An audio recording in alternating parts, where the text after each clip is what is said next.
Sean, welcome to the show. Thank you, bud. Appreciate it. It's a pleasure having you on. I did take a look a little bit about your background, and I saw some very interesting things about your practice. First of all, when I went on your LinkedIn account, it was kind of interesting. You had a job description for being married and a handyman, and you had the date of the start, and it was really nice. So I love the fact of an accountant has a sense of humor. So it made me chuckle, and it was really fun to see. Tell us a little bit about your background, Sean, like why you wanted to become an accountant. What was your why to get into this world, and a bit about your story from where you were to where you are now. Sure.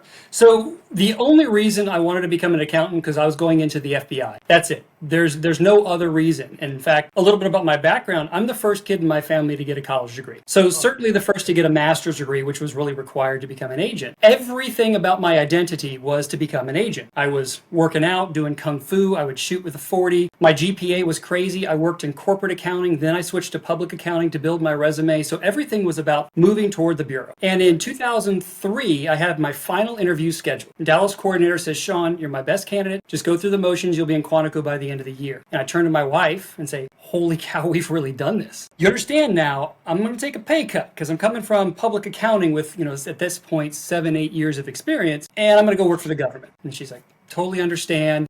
I know what I signed up for. There was never a misconception of what I was going to achieve. And then I said, well, this is 2003 and you're in IT.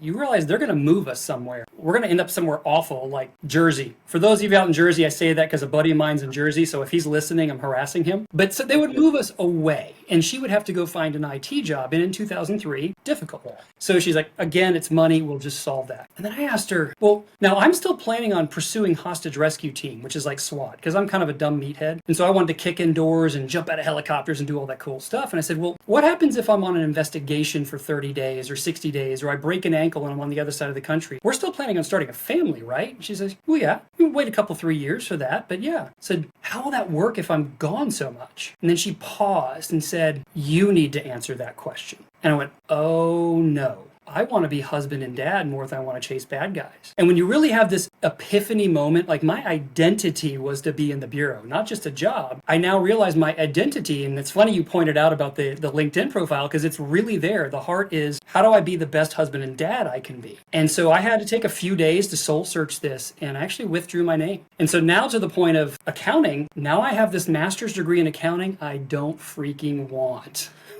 What now? Like, I'm 30 years old, I've got a degree, and this is not what I signed up to do. And I truly had to reinvent 2 years. And I have no shame in admitting it. I was completely lost. I was depressed. I truly had no purpose. And then so what dawned on me was the reason the bureau was so compelling is the job matters. It's extremely important to me for my life, my career to actually have an impact. If you told me, Sean, what I need you to do is move that paper to that side of the desk every day and we'll pay you $1 million a year just to move the paper every day, I would actually decline that job because that doesn't have meaning unless there's a true meaning that you can explain to me. And that's really where SMD Consulting and Accounting started. My firm it's SMD Consulting and Accounting. I wanted to focus on how we can help, not just do what we do. And that was really where my skill was, my passion was. How do I actually use this knowledge that I have and help others be successful? And so then it just took off from there. So that's sort of the gestation of it. It all started with the FBI and then just emerged. And there's this constant unfolding as I approach the age of 50 in a couple of weeks. And I'm still digesting that, y'all. I'm not quite ready for that. But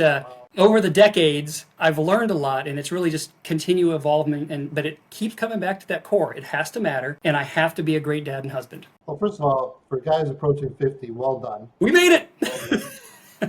You look good for guys approaching 50. I've already passed that mark, so hopefully you passed it a lot more healthier than I did. But all the power to you. I love your story, by the way, Sean. That's an amazing story. An FBI turning into an accountant. That is just the coolest story ever. And also, you've added great cred to our profession, knowing that FBI agents want to become accountants. So that is really cool. The thing that, and now this makes more sense because the more I looked into your background, when you look at law enforcement and so forth, part of the thing is not only catching the bad guy, but looking at ways to have preventative components, right? Prevent crime, prevent things, right? And your entire website and the way I noticed it had a lot lot of words, one word in particular, proactive this, proactive that, which is all about being preventative. So tell me a little bit about why you focused in the accounting profession, the proactive side or the advisory side. Why is that so important? Our profession has all these talented, amazing people that are really, really good at their craft, but they're always backward looking. And I always remember this one saying, and I believe it was actually, heaven forbid, it's a Dallas Cowboys coach. I mean, I'm a San Diego Chargers fan. I'm still also adjusting to this LA thing, but we'll go with Chargers fan. But I think it was a Cowboys coach that said, there's a reason the rear view mirror is smaller than the windshield. That's how much less important it is than looking forward. And so when you have all this accounting knowledge and business knowledge and all the stuff that we know as accountants, why are we not helping people achieve and look forward to the future, looking through the windshield? We're spending so much time looking in the rear view mirror to record and document, which is important. We need to know. We have to have those records. But the obsession with the backward look has always rankled me a little bit. And so I've focused on how do I help? There's plenty of people that look backwards and they're great at it. I'm going to let them be great at that. What I have a passion for, what I'm great at, is figuring out strategies and ways to be proactive and help them achieve goals. Because when you help a family figure out how to put their kid in college, or you figure out how to retire in 3 years instead of 15 years, or whatever their goal is, that hits. That hits in a way that's not like, man, I got that return done in 15 minutes. Woo! Totally different fulfillment that comes from that. True. There's nothing wrong with being fulfilled, getting that return done in 15 minutes. I get it, but I know exactly what you're saying. There's different feelings for different things. So let's talk about, because honestly, there's a lot of people that have a practice that's primarily looking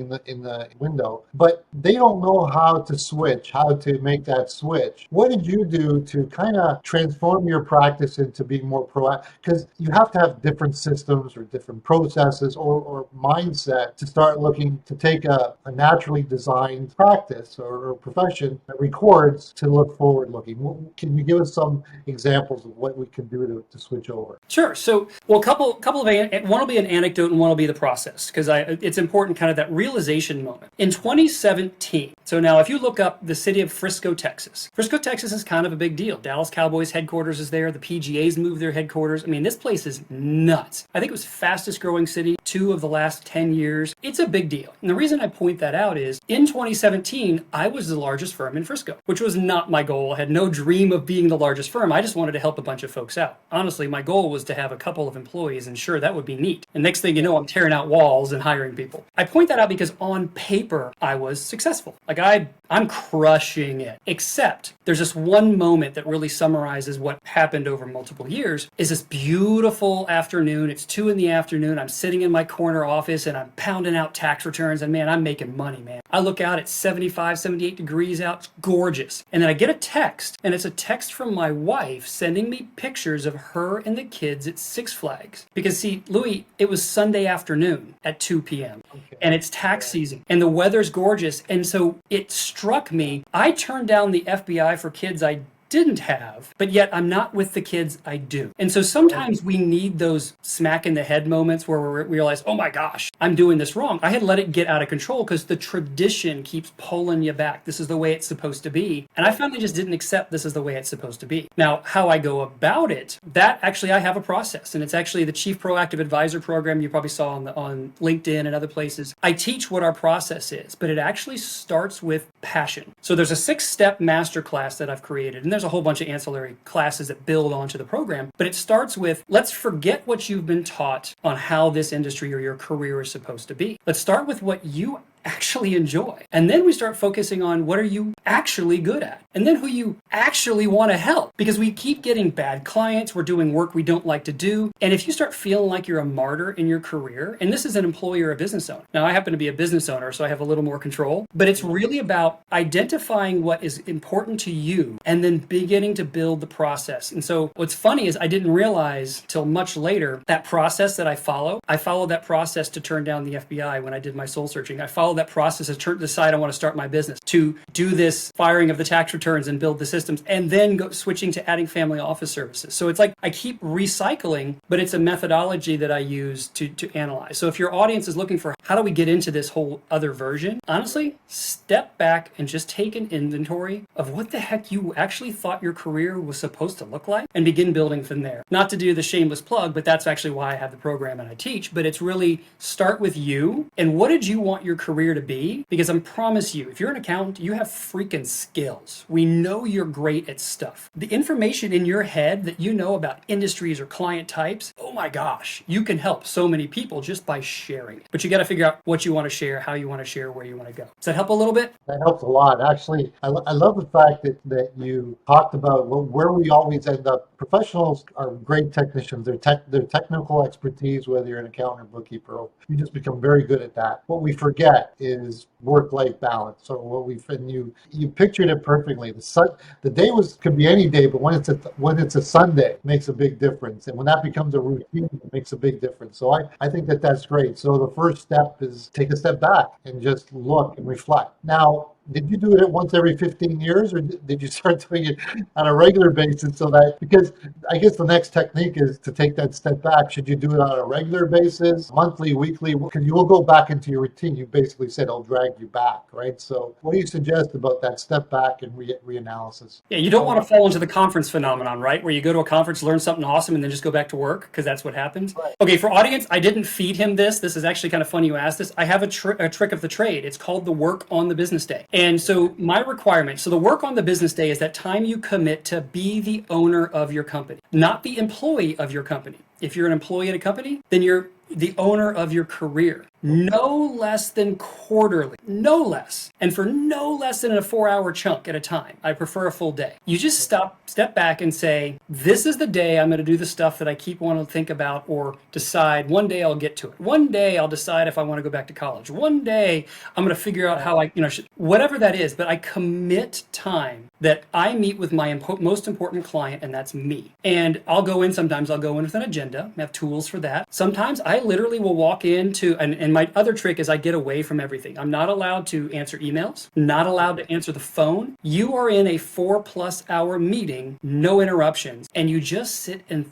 think. And I've had times I've walked into a coffee shop, I sit down, I got laptops, I got notepads, I look like a crazy person. And I go, what stinks right now? And I start making a list of what stinks. What's going awesome? And I just start to think, what do I want to be better? And if I really go back to it, I go back to my process and start back over, but no less than quarterly. Commit to yourself. Preferably, I'd like you to do it monthly, but sometimes that's hard just because real life kicks in and you'll do something else. But the work on the business day is absolutely a silver bullet, because if you don't make the time, it doesn't matter what great ideas I say now, you're not going to execute them. You fall into the conference effect. Now, would you recommend to do this on your own, or would you recommend to have a collaborative approach with regards to this work on the business day? How would you, or both? How would you do that? Largely depends on what your structure is. If it's just you and your career, it's just you. But if you need a mentor to soundboard, absolutely hire consultants, hire coaches. I've had people hire me for the same stuff. If you have a business partner, those are powerful meetings. I would still say you always want the quiet time for yourself. There are no distractions. There's nobody else giving you input. There's no,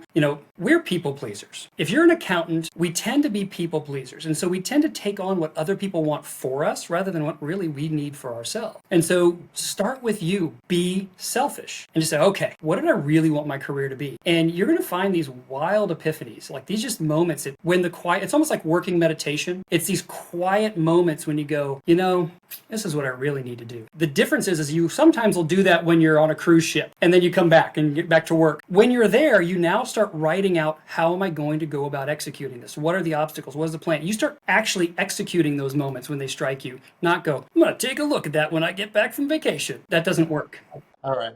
Now, when you say quiet moments, can it be like at a rock event? Can it be like, when you say quiet moments, do you actually mean like contemplating in a quiet room, or do you just mean because you said coffee shop? For me, I like to watch people, so I would spend most of my time watching people. So what do you mean by quiet? Whatever works for you yourself, right? If you get distracted easily, then go somewhere completely devoid of human beings and distractions. I tend to like to get away, but have enough ADD, not diagnosed, but I know that I need something happening. Because if I have a completely blank box, then I kind of get stir crazy. So I need a little bit going on, almost like the white noise machine effect, then I can lock it in. And I'll tell you that even staring at people, sometimes I'll stare and I'll look at them and go, I'll make a story up about them. And then I start thinking, how does that apply to me? And it's the weirdest phenomenon. Or I'll listen to somebody at the table next to me and they go, oh, what a great idea. So sometimes I'm pilfering, we've all done that at Starbucks.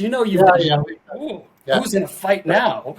That's So it's really hilarious. whatever No, suits you. I'm a morning person, so it's also always first thing in the morning for sure that I try to go do these things. so that's great. I like what we're talking about here. And I'm going to shift a little bit because one thing that I did see, which I think is very useful, particularly for both professional accountants and bookkeepers, is your app advisory service that you're providing. Because everybody talks about apps, everybody talks about advisory. Now, the little bit I did read was really cool because what you did is you took app advisory and not for the accountant. Okay, that's not what you're talking about. You're talking app advisory for the customer, for your customer, right? Which is different. And that's not like, so normally what we do with app advisories, I know it's a long question, is we take that stuff so our programs that we use for our customers become automated. But your approach was what we learned on what we do. Now let's take that and look for apps for our customers to make their business better. Explain to us how you can actually do that. 'Cause I love that. That's a great way to take what we become experts at for our practice and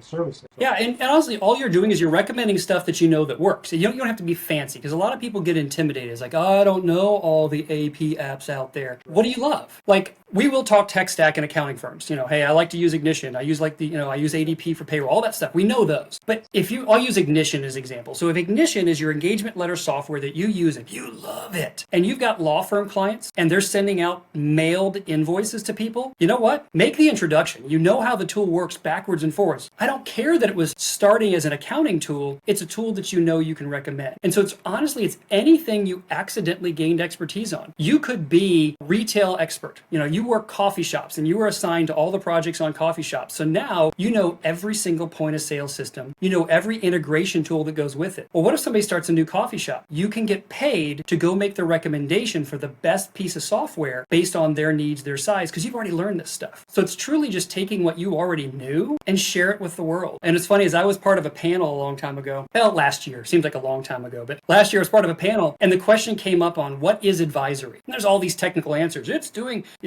virtual controller work. It's CFO work. It's running metric. And they give all these technical answers. And I said, honestly, it's taking whatever knowledge and gift you have and sharing it with someone else so that they can be successful. If you happen to know apps, go share that information. So it could be as simple as Mile IQ when you're tracking mileage. And when you're a practice owner, you kind of get to charge for this stuff. Don't give it away. Make it part of your consulting services or do an onboarding or do an implementation project. You can absolutely monetize this. And oh, by the way, sometimes these companies give you referral fees, so you can get that monetized as well. But it's really just taking what you know and sharing it and rolling it into what you do and how you do your service offering. So it doesn't have to be overthought. I just keep getting people intimidated with overthinking it because they feel like they have to go learn every technology. I promise you no technology. Share it. So I guess you could do both if you wanted to, right, Sean? You could do what you know, right? One of the things that I noticed that you used app advisory to help people with their workflow. So what was interesting in your thing is you might not have to know the app, but you can know, because we're all process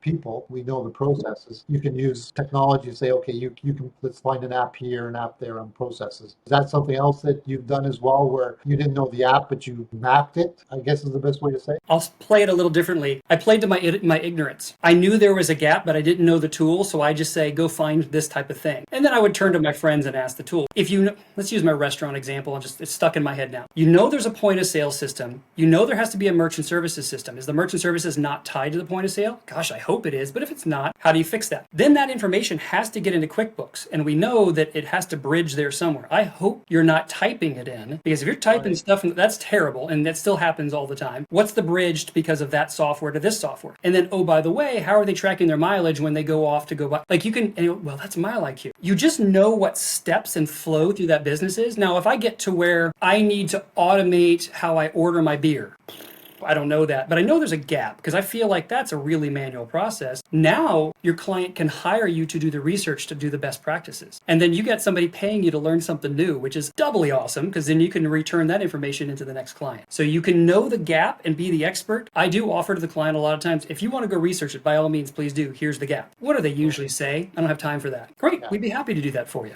I got to be honest with you. So that's exactly, you said it much better than my question was. So that's Your question was brilliant, Louis. mean, you're a genius. So I love the way you phrased it, but that's exactly using your ignorance or using your ability to question effectively as a service, right? That's very useful. And the other thing that again, you've got a lot of unique things on what you've done, and I commend you for that, is the family office. You're going to have to explain that a little bit because until I went onto your website and took a little bit of a deeper dive, I didn't even know what that meant. So what does family office mean? And the other part about that is, what is the type of customer that would fit, the ideal customer that would fit a family office practice, or if you want to develop it? Because it's not it's not like all customers would work for family office. Yeah, it's definitely not for everyone, but it's a service that everyone needs, and that's what's so weird about it. So if you go Google up family offices, like you're shopping for one, what you're going to find is actually something that's for the ultra wealthy. I mean, you really need 100 million in assets or more. And why? Well, wait, why does that happen? The ultra wealthy, if you wake up tomorrow morning and Louis, you've got $1 billion,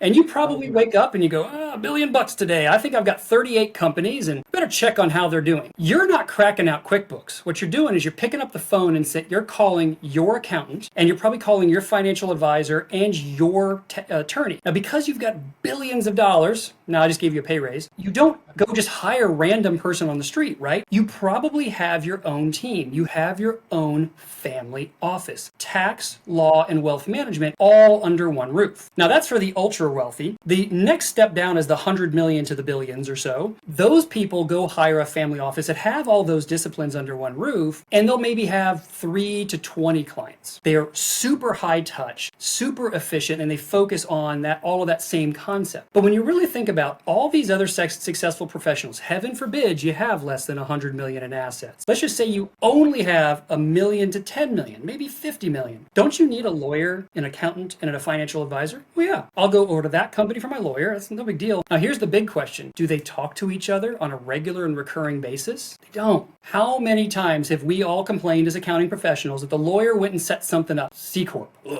Series LLC, whatever those are, or the financial advisor goes and sets up a simple IRA instead of a darn safe harbor 401k, or whatever you wanted as your plan. You go, I wish they would have just talked to me. I kept having that problem. Here we are trying to be proactive, and we're implementing strategies and all this cool stuff, that honestly I got frustrated. And back to the process, I said, okay, how do I solve this? And quite frankly, just started pulling it in. I am now a CPA, I'm securities licensed, and I'm insurance licensed. I'm not a lawyer because I'm apparently really lazy and didn't go take the bar exam. But we pulled those disciplines in through affiliations. Whether it's formal joint ventures, W-2s, they all have different licensing requirements. And so what we've done is allowed our clients to come in and say, I need help with my proactive tax strategy. My preparer is amazing, but nobody gives me forward-looking advice. Great. And then they say, well, gosh, I really wish I knew what to do with that money when you saved me $100,000. What do I do with that? Well, what do I do with the money is wealth management. How do I protect it? Well, it's business law and estate planning law, and so now we can have these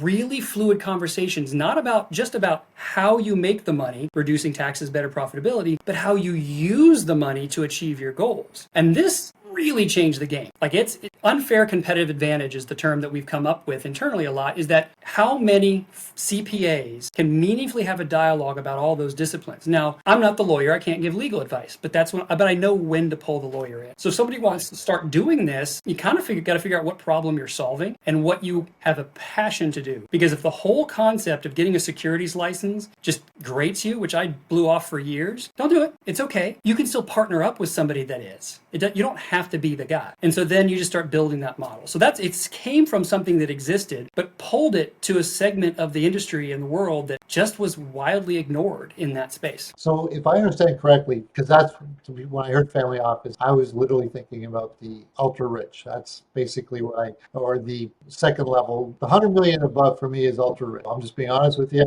But what you said is you pull it down to the customer that has $1 million and up. What's the size like to make it an effective family office at the lower level? And how many customers would you be? Because these are the things that someone has to figure out. It's not like you're going to put in 300, 500 customers. Family office is in its niche environment is a limited size. Right. You focus on your specialty, you focus on the right types of clients, you're going to have a deeper relationship with those clients. Right. So we kind of have a couple different ways. We have our specialties and niches, and I'm going to say it niche just because I'm a Texan, darn it, and you're going to say it niche, and which makes it fun. But our typical client, their household earns between $250,000 and $5 million a year. Their net worth typically have to have $500,000 in assets or more. Now, there's a whole lot of ways this shakes out because our three primary specialties are medical practitioners, real estate investors, and software developers. And so if you are heavy into real estate, you may not have a whole bunch of stocks, bonds, and mutual funds, but we have to balance those because, and I'm going to go a little nerdy on you for those of you guys in the securities world, is if our team, I don't have time to do it, our team, our specialists, help manage your investments. And I know you've got $35 million of real estate. I don't want a bunch of real estate and REITs and stuff sitting in your securities because you're over concentrated in your position. We step back as a fiduciary and give that advice. But realistically, yeah, you actually have to have earnings and money because if you're a brand new startup and you make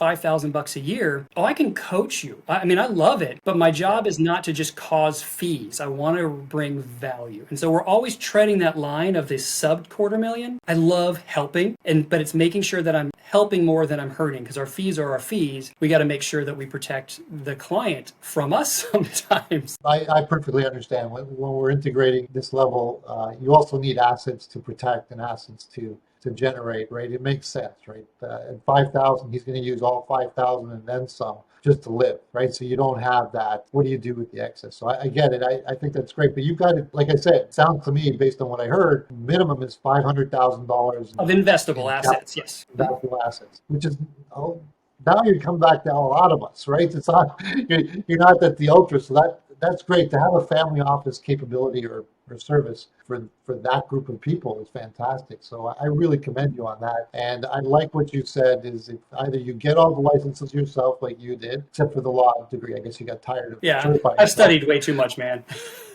So, or you affiliate, which is really good. I love that. So honestly, Sean, I've had a great time with you. Your story is amazing. Knowing that I'm an accountant at heart, to have an FBI guy become one of us is fantastic. So how can someone get a hold of you, your firm, and also tell us a little bit more about your advisory program that you just launched, I think, this year or last year? Is that correct? So you can always reach me at my firm. It's info@smdaccounting.com, or just go to the website, SMD as in Sean Michael Duncan, accounting.com, and then Chief Proactive Advisors, LLC. You can also follow us on Facebook and LinkedIn, all the usual stuff. Chief Proactive Advisors is really the speaking arm, and that took off in a way I didn't expect. We're so busy doing advisory, and I've said this a million times, I cannot land every client. There's all these hundreds of thousands of companies out there, millions of companies out there that need the knowledge an accountant has in a proactive way. I can't do it. So what I decided last year is I'm going to start teaching the accountant to fish. I wanted to help the public, but really I want to help the accountant. Because if you're finding that you're in that, same as last year, you're feeling like a martyr. I mean, right now, and I'm sorry if I'm going to mess up your recording distribution. Hey guys, we're recording this on March 28th. I have stopped on March 28th. By the way, 2 weeks ago, we couldn't do it because I was on spring break. I took vacation. For an accountant in a public accounting firm to say I took spring break and I'm doing this other thing that's not tax returns, it's sacrilege. I don't want my accounting peers to feel like that anymore. It's not okay. I felt that. I felt miserable on different levels, and on paper I was successful. If you feel like this ain't right, man, reach out. Look at Chief Proactive Advisors. I'll be speaking at multiple conferences. I'm speaking at Scaling New Heights. I think I got a panel that I'm speaking on at AI CPA Engage. Pretty sure I'll be at QuickBooks Connect and some other ones. I have some on-demand courses that'll be loaded up later this year, so keep an eye out for that. So watch the Facebook page, watch the LinkedIn. You can sign up for stuff on the Chief Proactive Advisors website. We're getting a lot of stuff rolled out, and like I said, I started this last year. I did not anticipate the demand. So this is an exciting adventure for me because it's a whole new way to help business owners, and sometimes the business owner is the accountant. And then the secondary effect is how many people do I help? If I teach you to fish, and how many of your clients did I just help? That's what's so awesome about all this. Well, that's amazing because I think the ultimate goal is to help people, and being proactive I think is fantastic. And helping our industry to become more proactive is a great thing. So thank you very much, Sean. Thank you for being part of the show, and hopefully we'll see you soon. I loved it. Thanks, bud. I appreciate it. Thanks, Sean, for being on the show, and thank you for joining us today. I want to thank Sean for all of that great information he provided us. The family office for the rich or the person above $500,000 in assets, that's fantastic. Usually those families offices are designed for, as Sean said, the ultra rich. Him developing a program that allows a lot more people to take advantage of that is amazing. I also liked his approach on app advisory services. Again, the component of making sure that the apps that we use, we can then flip that and utilize that for our customers is fantastic. So for all of you, be well and stay hydrated. Bye for now.